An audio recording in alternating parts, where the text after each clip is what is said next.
अस्सलाम वालेकुम। Hello listeners. आज हम पढ़ेंगे कि पीरियोडिक टेबल क्या है, इसमें एलिमेंट्स को किस तरह अरेंज किया जाता है और कौन कौन से एलिमेंट्स इसमें अरेंज हैं। Today we shall discuss all about the periodic table, what is periodic table and how elements are arranged in the periodic table. So let's see. Periodic table is made up of rows of elements and columns. An element is identified by its chemical symbol. Her element का अपना एक chemical symbol होता है. The number above the symbol is the atomic number and below the symbol is atomic mass of the element. कि element के symbol के जो ऊपर नंबर होता है वो उसका अटोमिक नंबर होता है, जो नीचे होता है वो उसका मैस नंबर होता है. A row is called a period, a column is called a group. तो जो रो होती है उसको पीरियड कहते हैं और कॉलम को जो वर्टिकल होता है उसको ग्रुप बोलते हैं. सिमिलरली हम देखते हैं ऑर्गेनाइजिंग द एलिमेंट्स. एलिमेंट्स को किस तरह ऑर्गेनाइज किया गया है कि एक केमिस्ट था जिसका नाम था Dobereiner. He arranged the elements into a group.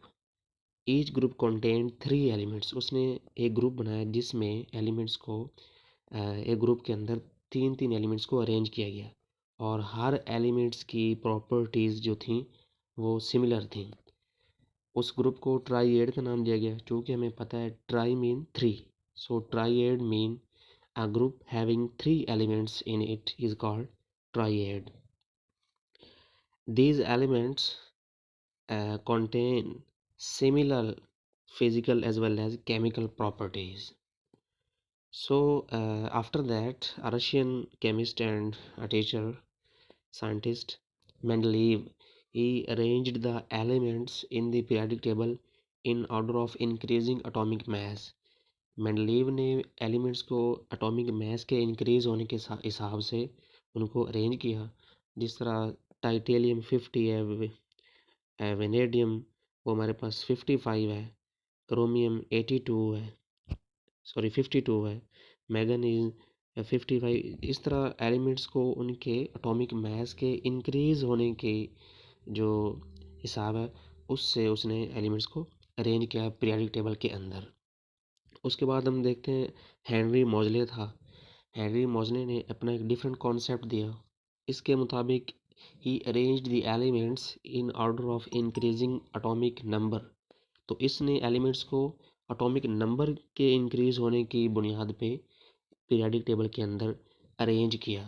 तो इस तरह एलिमेंट्स की जो प्रॉपर्टीज़ थी वो एटॉमिक नंबर के हिसाब से सिमिलर होती थी और एलिमेंट्स अपने एटॉमिक नंबर के इंक्रीज होने के साथ साथ पीरियोडिक टेबल के अंदर रेगुलर अरेंज हो गए थे. तो ये जो बंदा था ये हेनरी मोजले था.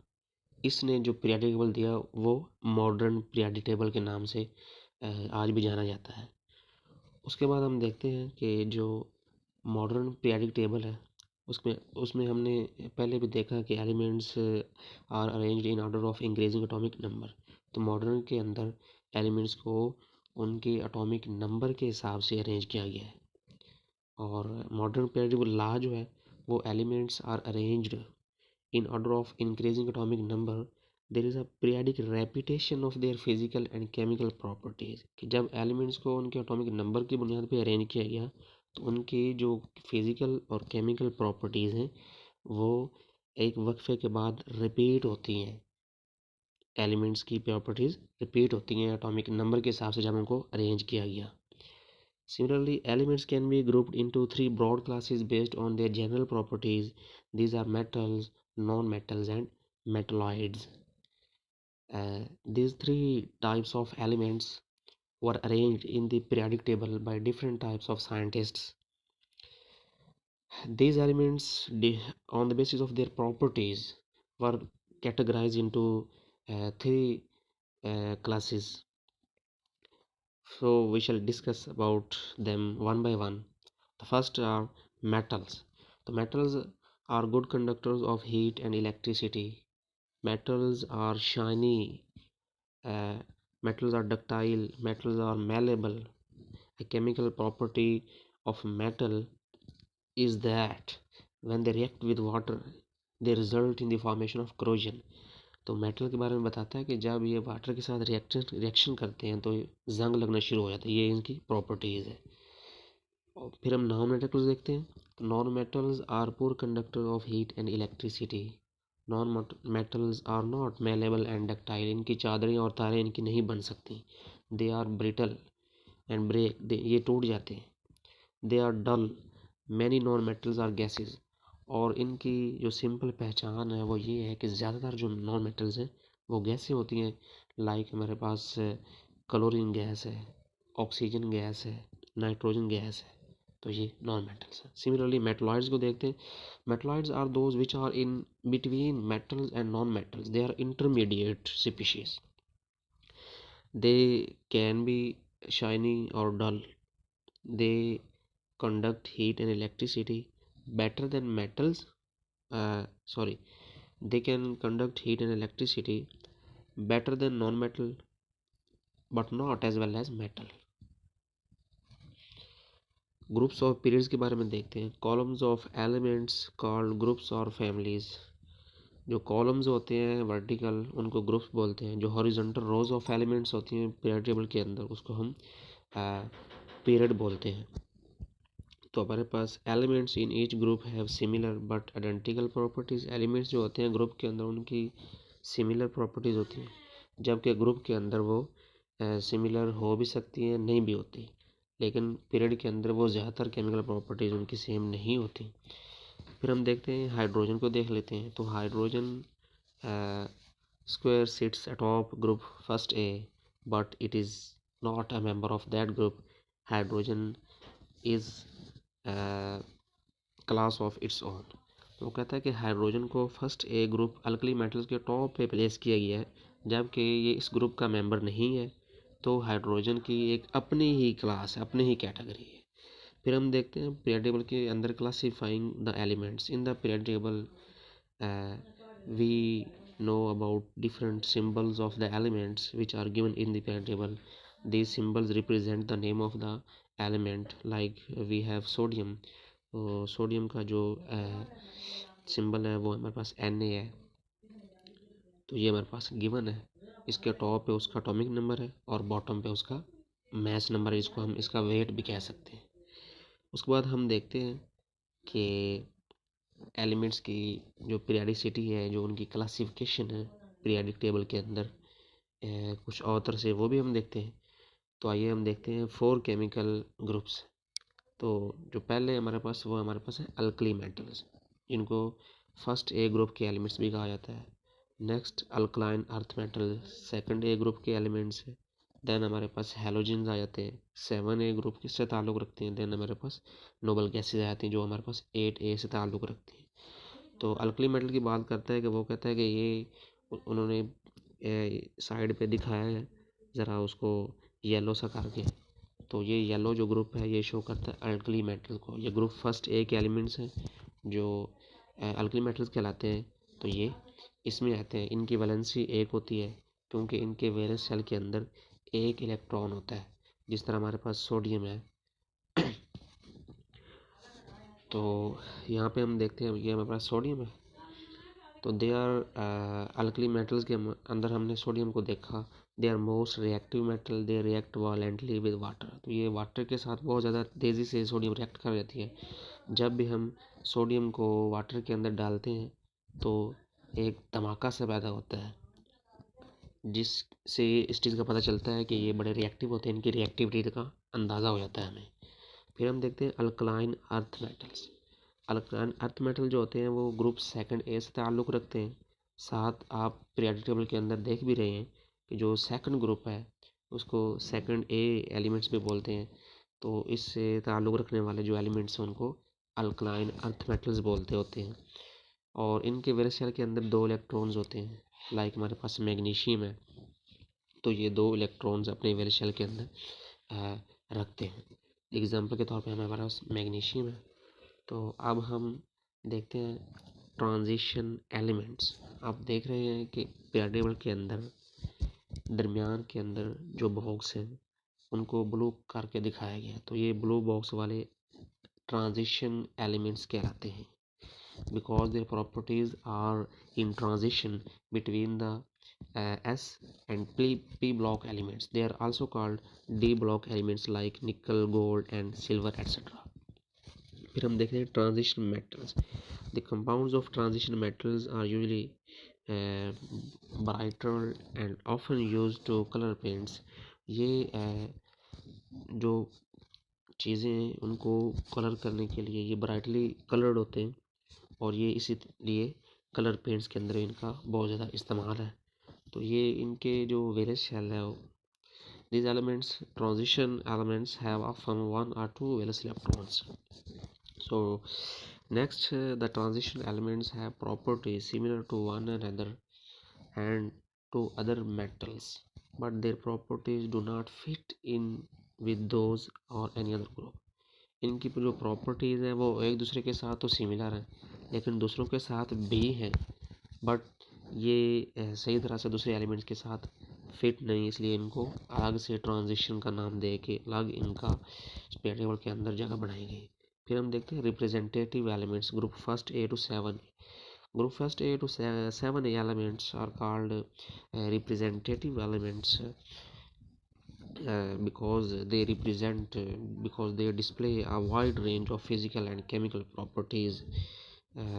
They have highest occupied energy level, they have highest number of electrons in the valence shell. So we have different type of trends which we see in periodic table like ionization energy, atomic radius, electron affinity, electronegativity. All these trends are shown in periodic table. All these trends are shown by different types of elements in the periodic table. We discuss one by one about each of the trend which are seen in the screen. So first is the size of atoms. So atomic size is very important to understand. It is an important term that is seen in the periodic table. So atomic size is the size is we can say the distance between the nuclei of two covalently bonded atoms. That is half of the distance between the nuclei of two covalently bonded atoms is atomic size or atomic radius. So group trend के अंदर हम देखते हैं कि atomic radius क्या, as you go down the column atomic radius increases but in the period atomic radius decreases.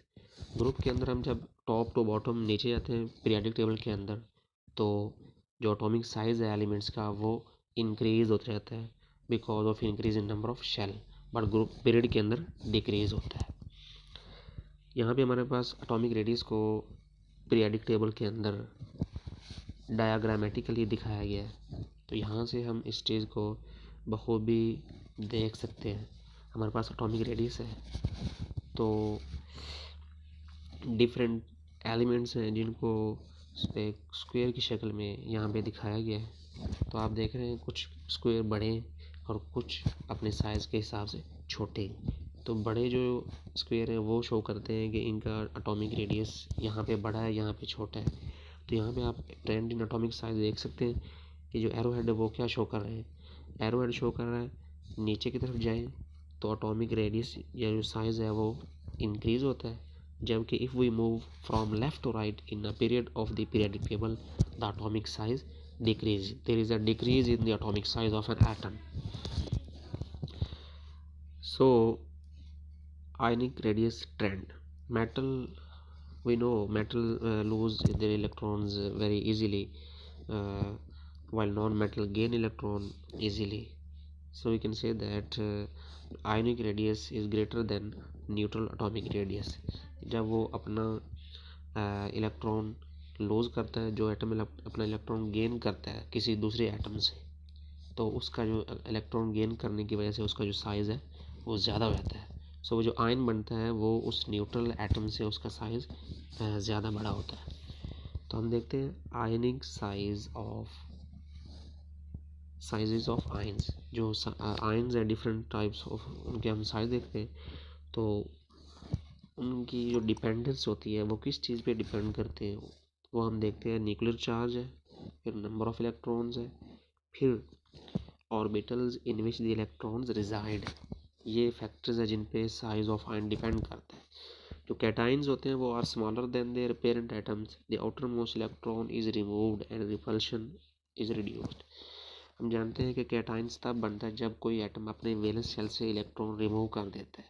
तो valence shell से electron remove करने के बाद वो शेल ही ख़त्म हो जाता है, जिसकी वजह से वो कैटाइन बनता है। तो उस कैटाइन का जो साइज़ है वो उस न्यूट्रल अपने पेरेंट एटम की निस्बत साइज़ उसका काफ़ी हद तक कम हो जाता है। इस वजह से हम कहते हैं कि sizes of cations are less than anions और are less than their neutral parent atoms. So anions are larger than their parent atoms because they accept an electron. When they accept electron, they form a new shell, uh, in which the gaining electron reside. So size of anions are greater than their parent atoms. क्योंकि electron लेते हैं, electron हासिल करने के बाद इनका जो size होता है, शेल इंक्रीज़ होता है, तो साइज़ इंक्रीज़ हो जाता है। फिर हम कहते हैं कि जब हम नीचे जाते हैं कॉलम के अंदर, ग्रुप के अंदर, टॉप टू बॉटम, तो साइज़ क्या हो जाता है, आस्ता आस्ता बढ़ता जाता है।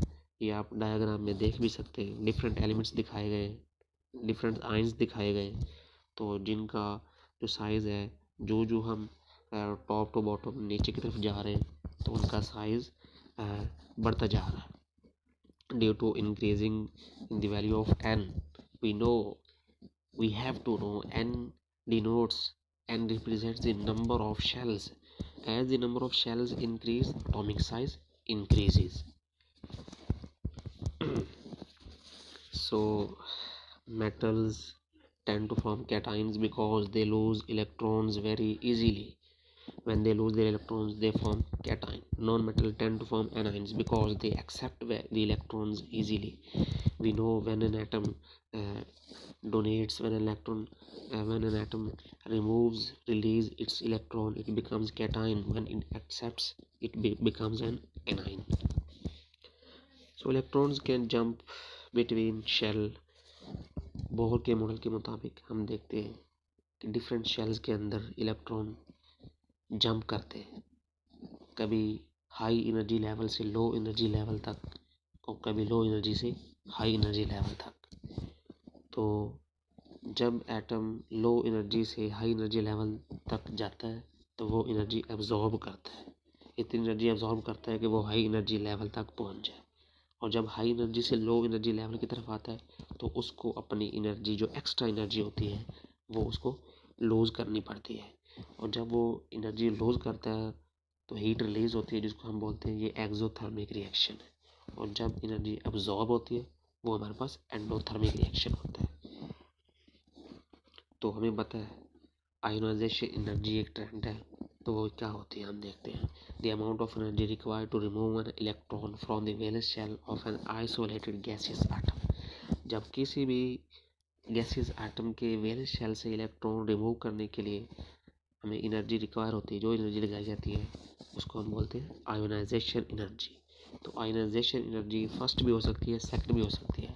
तो first ionization energy is always less than second one, because when the second electron is removed then we have to do work, so energy is required. तो हम देखते हैं ग्रुप के अंदर और पीरियड के अंदर आयोनाइजेशन एनर्जी का ट्रेंड क्या है। We know if we move from top to bottom in a group of the periodic table, the atomic size increases, so the distance of the valence electron from the nucleus increases. It becomes easy to remove an electron from the valence shell, so less energy is required. So we can say that ionization energy is decreases in a group.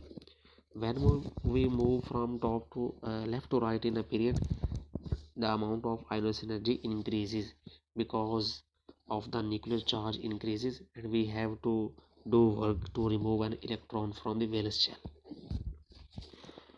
We know energy, ionization energy it requires more energy to remove each successive electron. हर electron को remove करने के लिए ज़्यादा से ज़्यादा energy की ज़रूरत होती है। जब एक इलेक्ट्रॉन रिमूव करेंगे थोड़ी एनर्जी लगानी पड़ेगी, जब दूसरा इलेक्ट्रॉन रिमूव करवाना पड़ेगा तो उस इलेक्ट्रॉन पे न्यूक्लियस की गिरफ्त ज़्यादा होगी, तो एनर्जी की वैल्यू ज़्यादा हो जाएगी। तो हम देखते हैं एज, तो दोबारा फिर उसने इसी चीज़ को डिफाइन किया है कि टॉप टू बॉटम और लेफ़्ट टू राइट, यानी पीरियड के अंदर और ग्रुप के अंदर आयोनाइजेशन एनर्जी की जो उसका ट्रेंड है वो क्या है। तो आयोनाइजेशन एनर्जी के अंदर हमने शील्डिंग इफेक्ट को पढ़ा होगा। तो शील्डिंग इफेक्ट बढ़ने से शील्डिंग इफेक्ट ज़्यादा होगा, रिपल्शन इलेक्ट्रॉन की ज़्यादा होगी, तो आयोनाइजेशन एनर्जी की वैल्यू हमें कम लगानी पड़ेगी। इस तरह इलेक्ट्रॉन को रिमूव करवाना आसान हो जाता है। तो यहाँ पे हमारे पास जो लास्ट ट्रेंड है जो हम पढ़ने जा रहे हैं वो है इलेक्ट्रोनेगेटिविटी। नेगेटिविटी बेसिकली क्या होती है, किसी भी एटम की एबिलिटी होती है to attract the shared pair of electron toward itself. किसी भी एटम की ability shared pair of electron को अपनी तरफ खींचने की। दूसरे लफ्ज़ों में आप पीरियाडिक टेबल के अंदर इलेक्ट्रोनेगेटिव एलिमेंट को बदमाश एलिमेंट भी कह सकते हैं, क्योंकि इनकी इलेक्ट्रोनेगेटिविटी ज़्यादा होती है और ये फोर्स करके दूसरे जो एटम है उनके इलेक्ट्रॉन अपनी तरफ अट्रैक्ट कर लेते हैं। तो इसका हम ट्रेंड देखते हैं तो क्या होता है, तो टॉप टू बॉटम नीचे आते हैं तो आइनस जो हमारे पास इलेक्ट्रोनेगेटिविटी की वैल्यू है वो हमारे पास इंक्रीज होती जाती है। ग्रुप के अंदर इलेक्ट्रोनेगेटिव वैल्यू इंक्रीज होगी और पीरियड के अंदर इलेक्ट्रोनेगेटिविटी की वैल्यू इंक्रीज हो जाएगी। तो पूरे पीरियडिक टेबल के अंदर सबसे ज़्यादा जो इलेक्ट्रोनेगेटिविटी रखने वाले एलिमेंट्स हैं, जो सबसे ज़्यादा इलेक्ट्रोनेगेटिव यानी बदमाश एलिमेंट्स हैं पीरियडिक टेबल के अंदर, वो हमारे पास हैलोजेंस है। और सबसे जो हाई इलेक्ट्रोनेगेटिव एलिमेंट है वो फ्लोरीन है।